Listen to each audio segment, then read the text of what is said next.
I want to see Taylor Lorenz's video. Let's go. Powerful liberal platforms like Facebook and Reddit, and fed his messaging through a burgeoning ecosystem of far-right online influencers and forum admins. Online influence was central to Trump's rise and played a huge role in his 2016 win. On election night in 2016, while almost the entire mainstream media was— like, the thing is, all of these social media platforms, they do one thing, which is they promote divisive content. Basically, any type of content that makes people really mad, right? And right-wingers just engage in less civility politics than left-wingers do, which is why that content gets super promoted. But that's also why I've been the biggest proponent of, like, not the biggest proponent. let's not get too crazy. I'm sure there's people that are bigger proponents, but like, it's why I have constantly supported dirtbag leftists, or at least some of the dirtbag leftist rhetoric, and why I think that, like, the Hassan Pikers of the world should keep doing what they're doing. Like, we should, when they go low, we should go lower. It doesn't mean we should break our value system for it, but I don't think we need to be nice and polite to the Nazis and fascists. Okay? I'm not saying like, oh, well, this Nazi is a trans person, so we should be transphobic. No, this person's a Nazi, so you can call him a Nazi that will never be loved in their life, that they're a fucking pathetic loser for being a Nazi, and all these other, like, you don't have to be polite to these people. You can still believe in your progressive values and call them what they are. Like, Blair White is a great example. Like, you don't have to dead name her, and you don't have to what's the term when you use someone's incorrect pronouns? Why am I blanking on this? Misgender. Excuse me. I don't know why that was like cooking my brain. You don't have to misgender her, but you can call her a Nazi piece of shit. Like, you can say, hey, Blair White, you are the fakest bitch on the planet. You are a Nazi fuck. None of these people like you. All of these people will happily throw you in the fucking grinder, you idiot. Like, you are the person voting for the leopards eating face party, you fucking idiot. Like, go that hard, please, by all means. Or like calling Candace Owens Clandis Owens.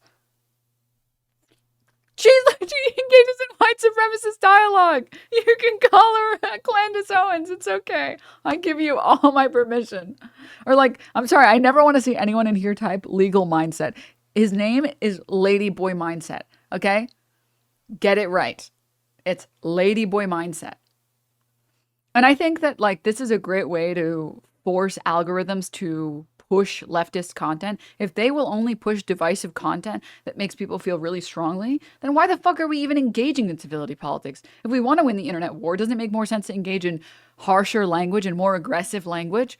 As long as we don't, as long as you don't give up your values. Sorry, I think there are some people that don't understand why I say that he should be called Ladyboy Mindset, and that's because he's talked about going to Asia, living in Asia, and the different ladyboys, and his buddy calls him a ladyboy expert. And he's the one who uses this language. Like, we should be using this to call him that because he's the one who insists on using this language, right? Let me see if I can pull up the clip. He's a ladyboy enthusiast? Exactly. Yes. You're not making fun of that term. You're making fun of that guy for being that person. Where is it? I don't know if I can find it off the top of my head. He also uses his legal training to help other white men get residency in places like Thailand and Philippines. Yep. Correct. Self-described enthusiast. Correct. Yep. Giving up your values to attack your enemies only alienates you from the community and allies you say you align with.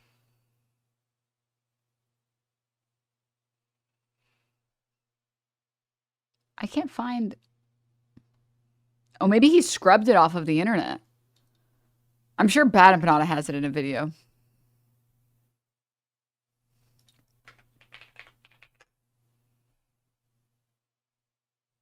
Because it was on Twitter. There were multiple clips on Twitter of it. And I'm like, I can't even find it. Maybe he scrubbed it. Maybe he DMCA'd the pages that had it.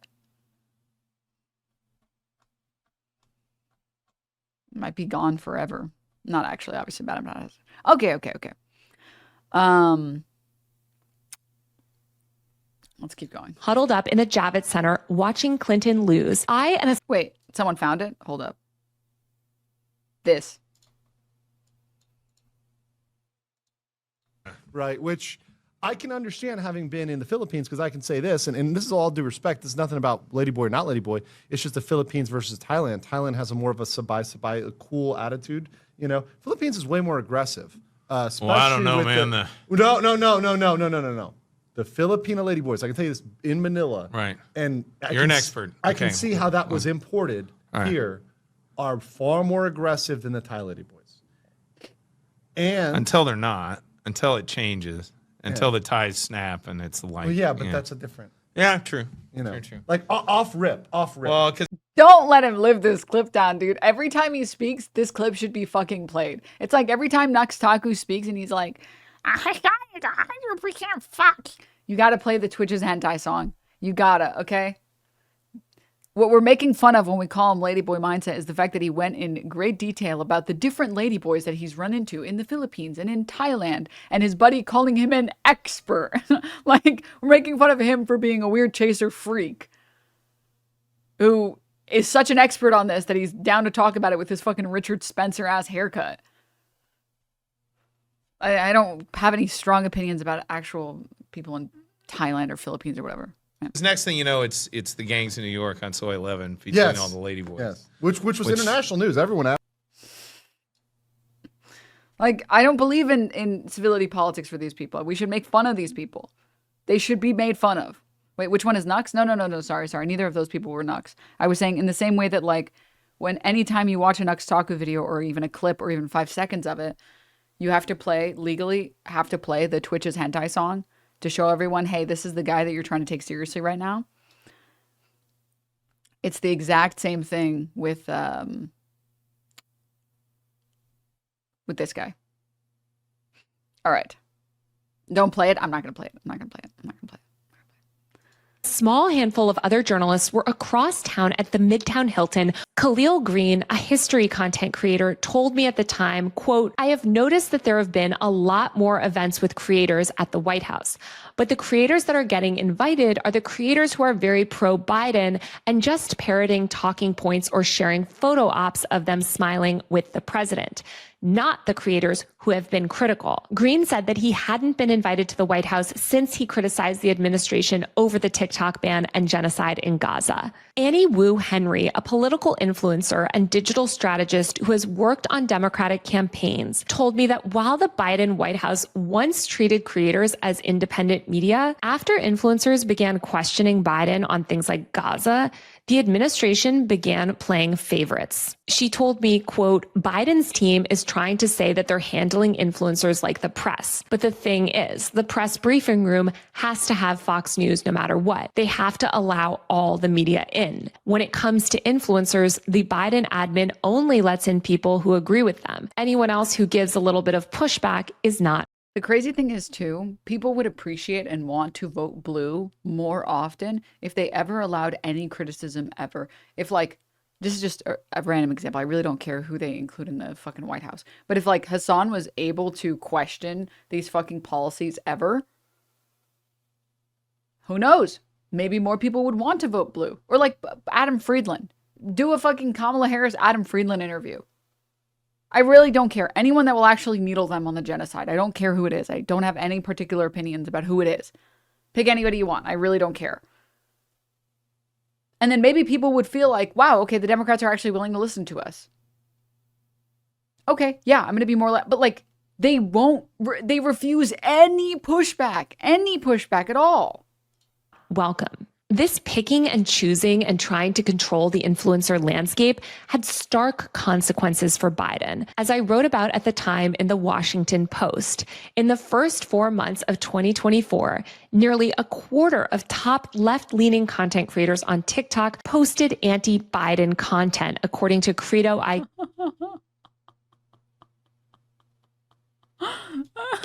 a social media analytics firm. Those posts collectively amassed over 100 million views. The majority of anti-Biden content was from young, non-white creators who were talking about how Biden and the Democrats were out of step with the culture and what most young voters wanted. In an article I wrote about Trump's win for The Hollywood Reporter, I found that by late 2024, by nearly every metric, legacy media was in decline. Average monthly unique visitors to websites for the country's top 50 newspapers declined 20% to under 9 million in the fourth quarter of 2022. According to ComScore data, the amount of time people are spending consuming legacy media content is getting shorter every single year. The influencer economy, however, is skyrocketing.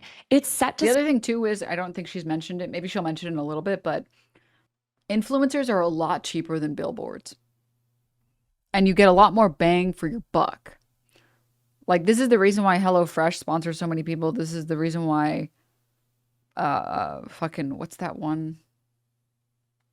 Not Blue Apron as well, but I'm thinking of like the other, there was a really big one that was being pushed. BetterHelp, VPN, Factor. These companies get a lot more bang for their buck directly targeting creators, because you pay very little money and you immediately get like retention stats. Like, you get a number of click-throughs, you get a number of buys off of that click-through, right? So you actually can immediately see whether or not your investment has paid off. Whereas when you get like a billboard or you get like a TV ad, you're only really getting that for like product placement in people's brains. So when they go to the store and they're like, I want soda, they think of Coke. And they're really cheap relative, again, to other ads. So influencers are not only very cost effective, but they're also great for metrics for companies. So there's no reason to not engage in more targeted ads like that. So it might seem bizarro to see like AT&T doing sponsored streams or whatever, but also it's kind of not, because it's a very cost efficient way to advertise, right? Also, Joel, I don't know why the notification didn't go off, but thank you. Thank you so much for the 10 gift subs. Thanks. And also, Romaldo, thank you for the 9 months. Okay, moving on. Sorry to get sidetracked, but I really wanted to talk about that. Surpass $500 billion by 2027, according to a recent Goldman Sachs report. In 2023, 30% of consumers trusted content creators more than they did 6 months ago. According to Is that not depressing? A report by Sprout Social. And since that report was published, the numbers have only ascended. Rather than confront... Not that people trust content creators, because that's its own problem, that there are people that like trust content creators that should not be trusted, but more so that like mainstream media has gotten so dog shit and like news sources have gotten so dog shit that nobody trusts it anymore. The wildly unpopular policies that the Democratic establishment continues to cling to, liberals convinced themselves that they only had a messaging problem. They began crowing online about how Democrats simply needed a left Joe Rogan. Quote, liberals need to build their own Joe Rogan. Somebody who can speak to the people that he speaks to, the Nation's Elie Mystal posted on X. The lesson that many Democrats seem to have taken from their stunning loss in November was just more podcasts. A slew of DC political consultants, many with zero experience in the influencer industry, recognized an opportunity. Soon, organizations began sprouting up and soliciting millions of dollars from donors. The billionaire and millionaire donors that Democrats are so reliant on were seeing headlines about the party's failed influencer strategy, and they wanted to put money towards changing that. But they also had no clue about how the internet works. The mainstream media, as usual, only made things worse. Instead of accurately explaining to readers that the Democrats' Honestly, average orange cat. platform itself was the problem, traditional news outlets convinced a lot of rich people that if Kamala Harris had simply paid the right Twitch streamers or done a podcast or two more, she would have won. I agree. Literally, and this is the most infuriating thing about the Democrats. This is why I fucking hate the Hutches of the world, and even honestly the David Packmans of the world. It's like, she didn't even have to commit to a position. If she wanted to win, you know what she had to do? She could have told AIPAC, hey, I'm going to lie to these idiots so they vote for me. All right? Calm your fucking tits. I'm just gonna lie to them so we can win, and then we can continue bombing as many brown kids as we want to bomb because we're the United States and we love US imperialism. And then she could have gotten on any leftist fucking YouTuber, any fucking leftist streamer's platform and been like, yes, we're taking the genocide really seriously. Or even ethnic cleansing, or like, we're taking what's happening in Gaza very seriously. And, you know, I plan to change how Biden has approached this conversation, how Biden has approached this conflict, how he's approached this war. And I promise you, we are going to make a difference. Like, they can just lie. This just fucking, don't tell me that you guys can't win an election because voters don't want to vote for you when you aren't even willing to lie. You're not even willing to try a little. You just don't want to fucking win. The mainstream media, as usual, only made things worse. Instead of accurately explaining to readers that the Democrats' platform itself was the problem, traditional... Wow, a liberal is betraying you? I'm surprised. Famously, liberals have never betrayed leftists ever. News outlets convinced a lot of rich people that if Kamala Harris had simply paid the right Twitch streamers or done a podcast or two more, she would have won. So it's into this climate that these nonprofits and consultancies start to emerge. One of the most high-profile ones is a nonprofit called Chorus. Chorus launched with a splashy profile in the New York Times written by journalists Shane Goldmacher and Ken Bensinger. Chorus billed itself as a nonprofit advocacy organization and creator-led hub dedicated to helping independent media figures expand their reach and push democratic policy. Chorus also positioned itself as a quasi-newsroom, akin to what conservative groups have built on the right, but for liberal creators. According to a pitch deck that I obtained, Chorus claimed that it wanted to change how progressive content creators operate by providing ongoing stability, resources, and support that legacy journalists and conservative commentators count on. I'd love to know how legacy journalists have that kind of support, but that's another issue. Chorus said that it would, quote, leverage the tenets of its cohort to help creators hyperscale their audiences and break through across platforms and genres. It also said that it would, quote, recruit, train, and support high-impact content creators who want to elevate essential issues and bring news into the cultural space. It would do this through financial support and shared resources like studio space, editors, researchers, bookers, and legal and fact-checking services. Chorus boasted that the brand was essential issues, like talking about how we must defeat Trump no matter what. We have to defeat Trump. He is the real fascist in power. Also, don't ever criticize the Democrats, ever. Denims, watch this. We could get help from one of the groups in the liberal movement. No. Don't trust the liberals. They will betray you. Mike, you're such a boomer. What did Hassan do that they can even dishonestly call revenge porn? He received unsolicited nudes, and there is a potential that other people saw them when they were looking at his phone when he was using his phone. So pretend like I'm Hassan, and this is me, and then I open a message that has an unsolicited nude, and then a friend of mine is next to me. And I'm like, oh, okay. All right.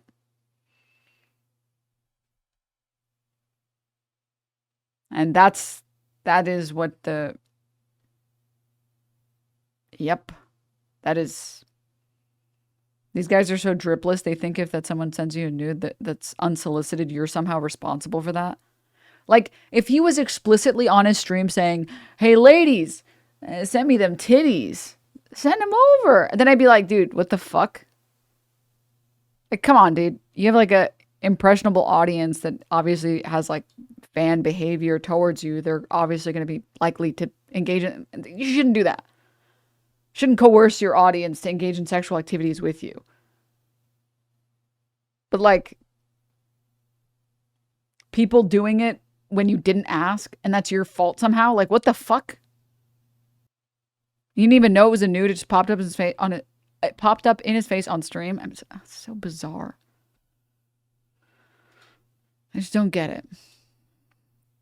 They're all mad because no one willingly engages with them, let alone sends nudes. I mean, dude, that Ethan Klein clip. All right, moving on. Wait, where did I put the... Oh, here it is. Sorry. I moved it. Progressive YouTuber and former Media Matters staffer Kat Abugazaya, who's running for Congress in Illinois, Bless her heart. Bless Taylor Lorenz's heart. was pictured on Chorus's website and included in fundraising decks without her approval. Wait, where is that? She tried. Kat Abugazala. I think it's Abugazala, but there is an L there. On Chorus's website and included in fundraising decks without her approval. She asked that her image and name be removed and no longer used for fundraising and marketing purposes. I don't think anyone should be pitching me other than me. What we need is for people to invest in independent media, and that doesn't necessarily mean investing in a consulting group that is going to become a middleman. If you're investing in independent media by giving them money and telling them what they can say, that's definitionally not independent media anymore. If they were just dropping like 100 gift subs and like Twitch channels, that would be investing in independent media. Because they're not telling them what to do. They're not saying that they should take the money. They're just willingly giving out gifts. That would be fine. And that would be dope. And they should do that in my channel.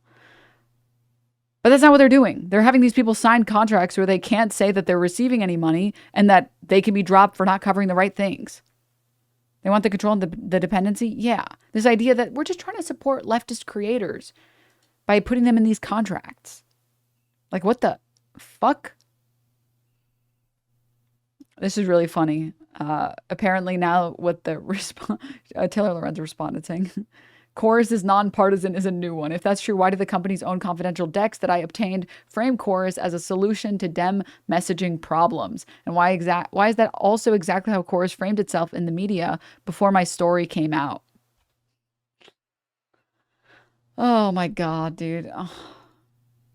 It's just so pathetic. It's just such a pathetic shit independent show. Media. Chorus's effort to act as a bridge between creators and political leaders ruffled the feathers of influencer management companies and talent agencies as well, whose job it is to negotiate opportunities for their talent. Representatives for big name creators told me that they felt like Chorus was luring their clients with promises of access to political leaders, quote, then they go to a bunch of donors who don't know anything about the creator space except that we need a left-wing Joe Rogan, and they raise money from them. These are dollars that belong to the creators, the marketer said. Another representative at a major... I mean, it's like, it's sad, but it's just a general rule of thumb that you shouldn't ever accept money, especially if you're like interested in doing journalism, which I don't even call myself a journalist because I'm not. But you shouldn't ever accept money if you can't say that you're taking money from these people. Like, I would be happy to take money from some companies and be like, yeah, guys, I'm getting money from this and I'm donating half of it to charity. If it's like a shitty company. But it's a lot of money. But like, you shouldn't take... First of all, you shouldn't take money from shitty companies. But second, you shouldn't take money that you can't disclose that you're taking.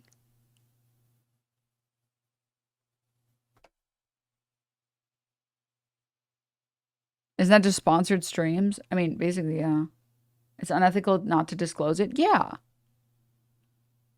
Dude, if Raytheon was like, dude, we'll pay you $1 million, just put like a Raytheon ad in the corner of your stream, I'd be like, Chad, would you hate me if I took that and then donated half of it to charity? Would you hate me if I did that? If I could put some of that money towards helping my parents retire and then put the rest of the money to charity? Because at those obscene amounts of money, it's like, damn, that would like change my family's life. And then that would also change a lot of other people's lives, just again, via charity. And then as soon as as soon as that contract is over, just spend the rest of the time shitting on Raytheon, put a video together about how shit Raytheon is or something.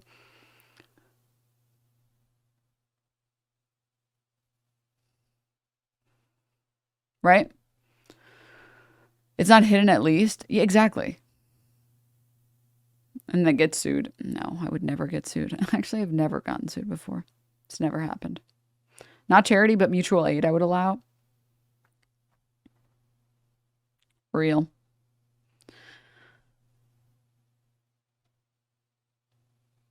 Didn't Hassan have that option, but his dumbass said no to 1 million? But it was like okay, that one was it was like a gambling ad. Right?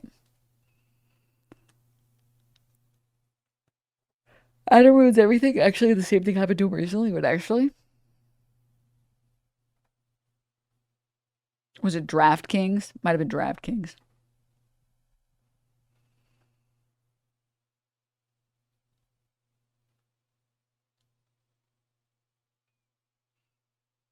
Oh, was it Polymarket? Polymarket just feels really scummy. Also, I feel like it's different when like you don't need money, if that makes sense.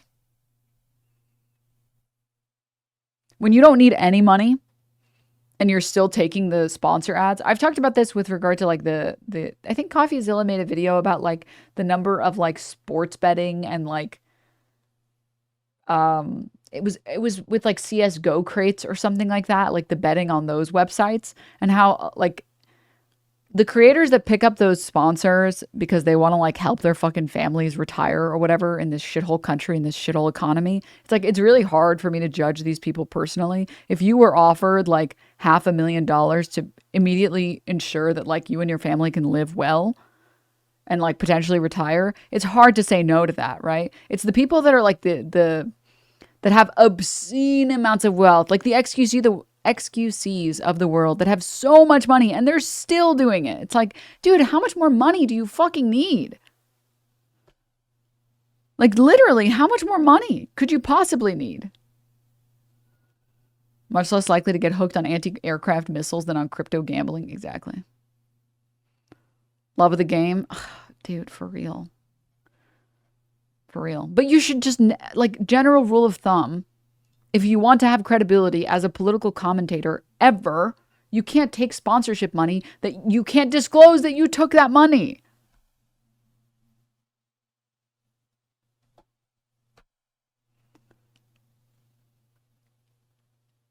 I mean, think about like Tim Pool, dude.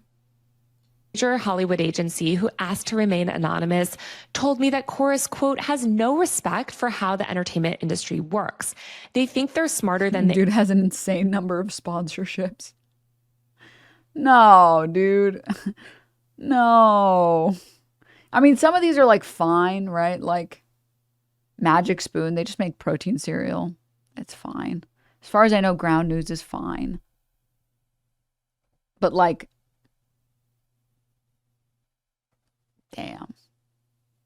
damn.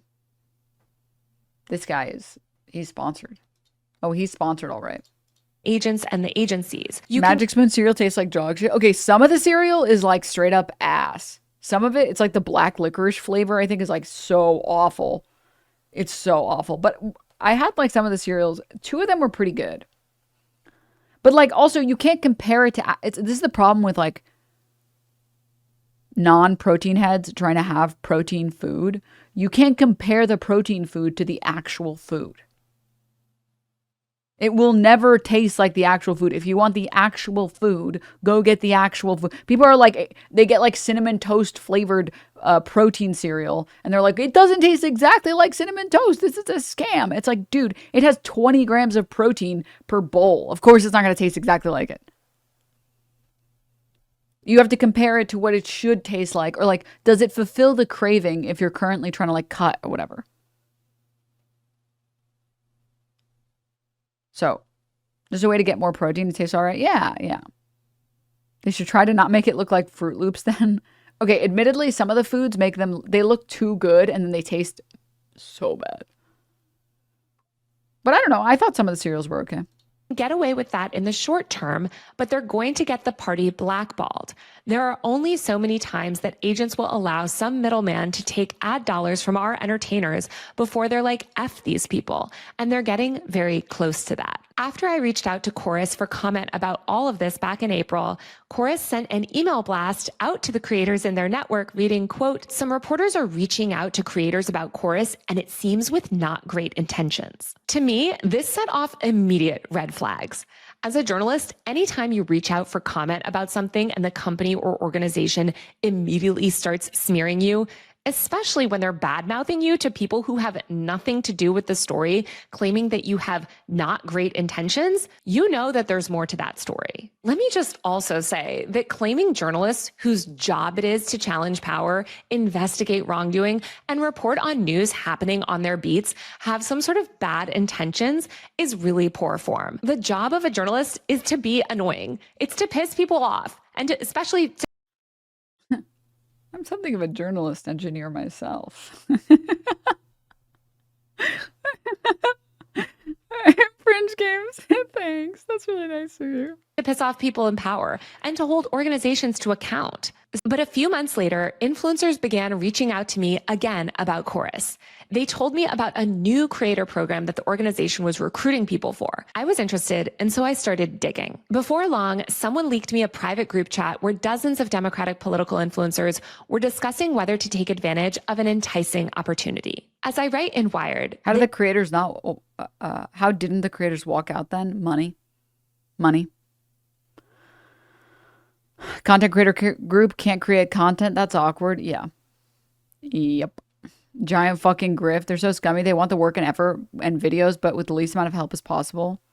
Too busy trying to promote themselves. It's so pathetic. Brian Tyler and Destiny, dude, not calling him Johnny Depp, dude, have done multiple collaborative content together. It's funny, tried to say Candace Owens likes Taylor, therefore she's bad, when you can just, dude, it's so pathetic. influencers How do they think this wouldn't leak? I mean, dude, bias is strong in these people. People have really strong biases that they want something to be true so bad that they'll believe it no matter what. And they're like, it's okay. It'll never come out. It'll never come out. It'll never come out. I mean, dude, how is pirate software real?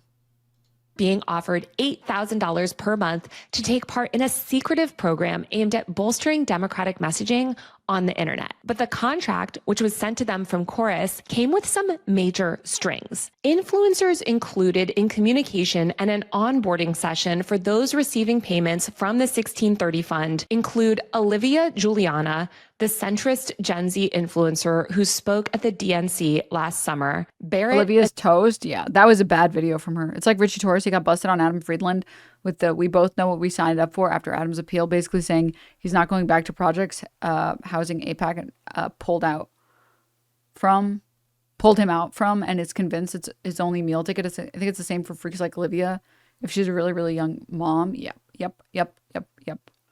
Dare. Also, the fact that she threw in that little dig and called her a centrist is amazing. Content creator who runs an American Girl doll themed pro DNC meme account. I mean, it's more just like you get what you paid for.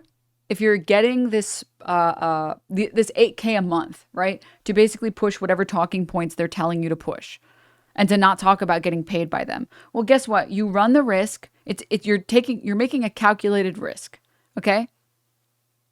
That if it ever comes out, you lose a lot of credibility. That's a risk you're going to take. You can't be upset when it comes out and then you lose credibility.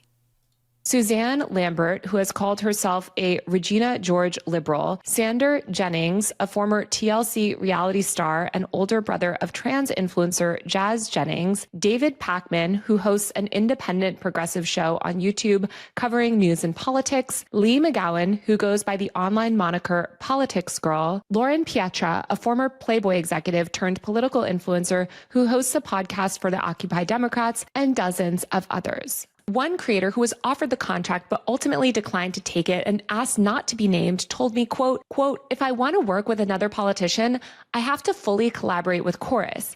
If I get Zoran and he wants to do an interview with me, I don't want to have to give that to them. The contract also prohibits standard partnership disclosures, declaring that creators will... When I Am a Politics Girl mentioned that forgiving student loans was a bad idea, I bailed on her content. Did she actually say that?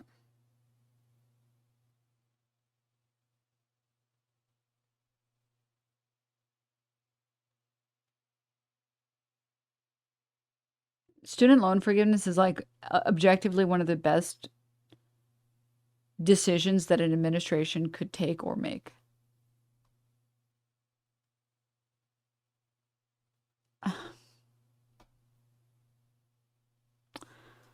Who said that? I'm a politics girl.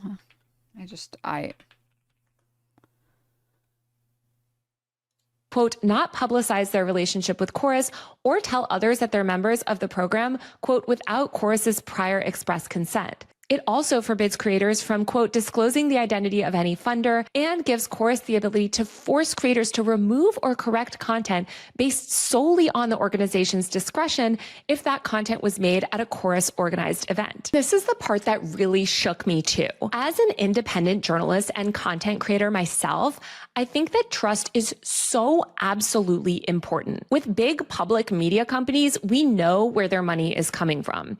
And with influencers, we should know where their money is coming from too. Why are none of these other people who are corroborating her claims being attacked? Well, nobody wants to get on Wired's bad side, right? So they have to attack Taylor Lorenz.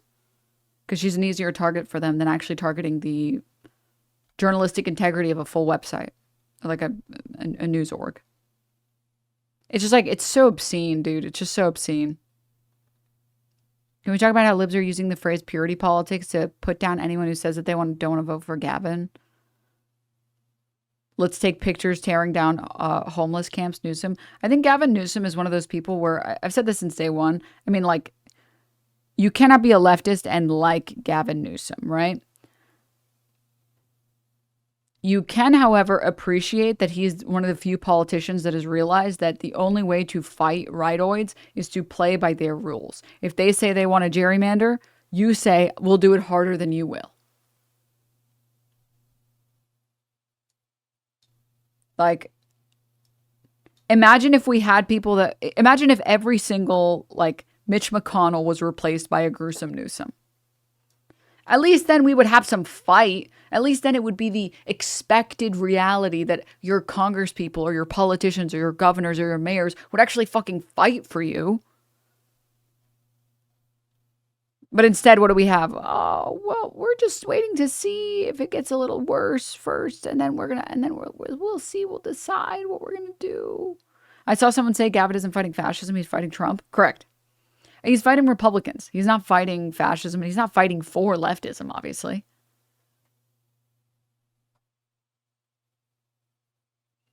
It's brutal too, because it's like, for every like shit policy that he's been involved in California, he's also been involved in like good policies. Like putting a cap on insulin in California to $35. It's a good policy. Making it like basically impossible for child influencers to be abused by their by family vloggers in California, which is why they all fucking left to Texas. Good policy. Good policy. You know, like he's had a lot of really, really good policies over the year. It should be free, TBH. Okay, guys. You're comparing it to like hundreds of dollars a month. To $35 a month. Obviously, it should be free. It's about what you can actually get. Right? And so, like, he'll have, like, we need to put the homeless people in the homeless machine grinder. And then he's like, oh, well, we're definitely going to raise the minimum wage. It's like, fuck, dude, come on. Why can't you just, you clearly know what the good positions are. Why the fuck are you doing this? Can you just do some? Can you just stop doing some good and some bad? Can you just do all good? 35 insulin is already market standard. It wasn't before that. That's what caused it to become market standard. Which is the way that, like, basically all federal policies have worked over the past century in the United States. A bunch of states will be in favor of a policy, and a bunch of states will adopt the policy until it becomes a federal policy.